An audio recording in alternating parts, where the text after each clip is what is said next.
കൂട്ടുകാരെ എല്ലാവർക്കും സുഖല്ലേ? വാമിക ഷിബി ബ്ലോഗിന്റെ പുതിയൊരു വീഡിയോയിലേക്ക് എല്ലാവർക്കും സ്വാഗതം. ഞാൻ ഷിബില. നമുക്ക് നല്ല കുറുകിയ ചാറോട് കൂടിയ ഒരു കോട്ടയം സ്റ്റൈൽ മീൻകറി തയ്യാറാക്കി എടുക്കാം. മീൻകറിക്കായിട്ട് ഞാൻ പുലിമുരുകൻ മീനാണ് എടുത്തിട്ടുള്ളത്. നമുക്ക് ഏത് മീൻ വേണമെങ്കിലും എടുക്കാം. ഈ മീനിന് ഇവിടേക്ക് പുലിമുരുകൻ എന്നാണ് പറയുക.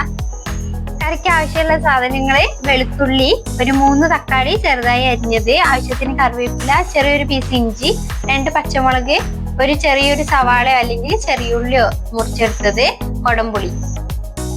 ഇതിലേക്ക് ആവശ്യമുള്ള മസാലപ്പൊടികള് ഒരു 2 ടേബിൾ സ്പൂൺ മല്ലിപ്പൊടി എടുത്തിട്ടുണ്ട്, ഒരു 1/2 സ്പൂണ് മഞ്ഞൾപ്പൊടി, 2 സ്പൂൺ എരിവുള്ള മുളക് പൊടി, ആവശ്യത്തിന് ഉപ്പ്, ഒരു 1/2 സ്പൂൺ ഉലുവപ്പൊടി.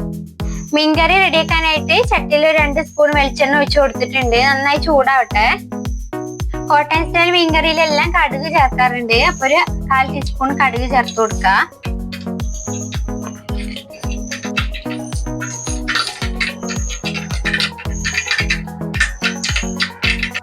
ഒരു 1/2 സ്പൂണ് ഉലുവ,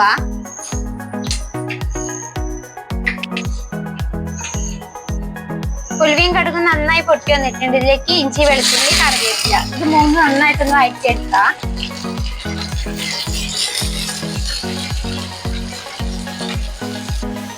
ഇഞ്ചി, വെളുത്തുള്ളിയും കറിവേപ്പിലയും നന്നായി വഴറ്റി വന്നിട്ടുണ്ട്. ഇതിലേക്ക് സവാള ചേർത്ത് കൊടുക്കാം. ഇതും കൂടെ നന്നായിട്ടൊന്ന് വഴറ്റിയെടുക്കാം.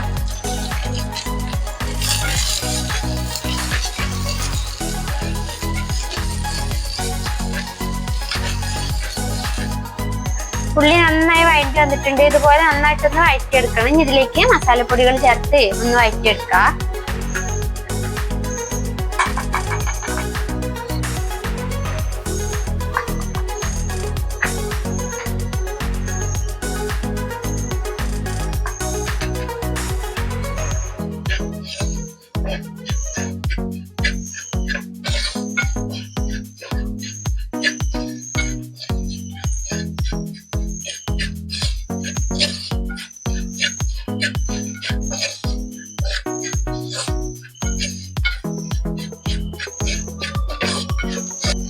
പൊടികളെല്ലാം നന്നായിട്ടൊന്ന് മൂപ്പിച്ചെടുത്തിട്ടുണ്ട്. ഇനി ഇതിലേക്ക് നമ്മളെ 3 തക്കാളി എടുത്തില്ല, ഒന്ന് പേസ്റ്റ് ആക്കി എടുത്തിട്ടുണ്ട്, അതും കൂടെ ചേർത്ത് കൊടുക്കാം.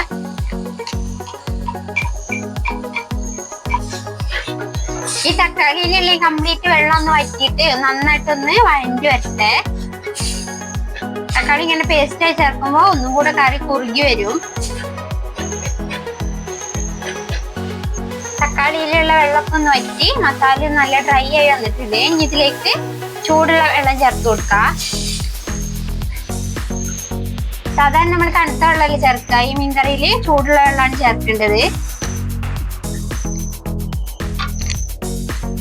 നമുക്ക് ഇനി കറിയിലേക്ക് ആവശ്യത്തിന് ഉപ്പും കൂടെ ചേർത്ത് കൊടുക്കാം. ഉപ്പ് ചേർത്ത് നന്നായി ഇളക്കാം. ഇതിന് കൂടെ തന്നെ നമ്മുടെ വീഡിയോ ഇഷ്ടപ്പെടുകയാണെങ്കിൽ ഒന്ന് ചാനൽ സബ്സ്ക്രൈബ് ചെയ്യാനും ഷെയറും ലൈക്കും കമന്റ് ചെയ്യാനും ആരും മറക്കരുത്. ഉപ്പിട്ട് നന്നായിട്ടൊന്ന് ഇളക്കിയെടുക്കാം. ഇനി ഒരു 2 പച്ചമുളകും കൂടെ ചേർത്ത് കൊടുക്കാം. പുളിക്ക് ആവശ്യത്തിന് 3 കൊടംപുളി ചേർക്കുന്നുണ്ട്. പുളി മുഴുവനായിട്ട് അല്ലെങ്കിൽ പുളി തിളപ്പിച്ച വെള്ളം ചേർത്ത് കൊടുത്താലും മതി. ഇനി ഇതൊന്ന് നന്നായി തിളച്ച് ഈ കൊടംപുളിയത്തെ പുളിയൊക്കെ ഒന്ന് ഇറങ്ങി വരട്ടെ. നന്നായി തിളച്ചു വന്ന ഗ്രേവിയിലേക്ക് മീൻ ചേർത്ത് കൊടുക്കാം.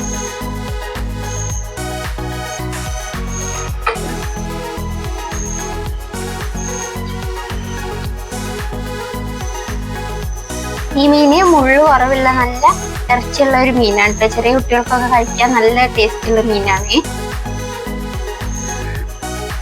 മീൻ ചേർത്ത് നന്നായി ഇളക്കി കൊടുത്ത് കുറച്ചും കൂടെ ചാറിന് ആവശ്യത്തിന് വെള്ളം കൂടെ ചേർത്ത് കൊടുക്കാം. ഒരുപാട് വെള്ളമായി പോകരുത്. നമുക്ക് ഒരു കുറുകിയ ചാറോട് കൂടിയിട്ടാണ് ഇത് കിട്ടേണ്ടത്.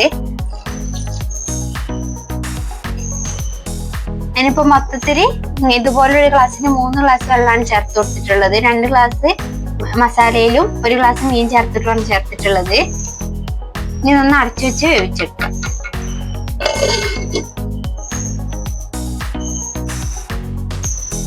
മീൻകറി ഇത് നന്നായിട്ട് തിളച്ച് ഒന്ന് കുറുകി വന്നിട്ടുണ്ട്. മീനൊക്കെ നന്നായി വെന്ത് വന്നിട്ടുണ്ട്. ഇനി ഇതിലേക്ക് ഒരു 1/2 സ്പൂണ് ഉലുവപ്പൊടി കൂടെ ചേർത്ത് ഇളക്കിയെടുക്കാം.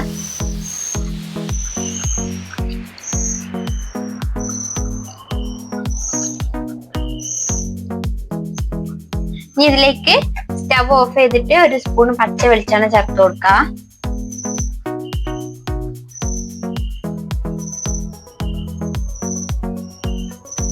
കോട്ടയം സ്റ്റൈൽ മീൻകറി ഇതവിടെ റെഡി ആയിട്ടുണ്ട്. ഇതുപോലെ ചെയ്ത് നോക്കാത്തവർ ഒന്ന് ചെയ്ത് നോക്കിയിട്ട് എങ്ങനെയുണ്ടെന്ന് കമന്റ് ചെയ്യാൻ ആരും മറക്കരുത്. ഇത് കപ്പയുടെ കൂടെ ഇട്ട കുറച്ചും കൂടെ നല്ലത്, നല്ല ടേസ്റ്റ് ആണ് ഇത് കൂട്ടിയിട്ട് കപ്പ കഴിക്കാനായിട്ട്. അപ്പൊ എല്ലാവരും ഒന്ന് ഉണ്ടാക്കി നോക്കിയിട്ട് എങ്ങനെയുണ്ടെന്ന് കമന്റ് ചെയ്യാൻ മറക്കല്ലേ. ഇതുപോലുള്ള നല്ലൊരു വീഡിയോ ആയിട്ട് നാളെ കാണാം.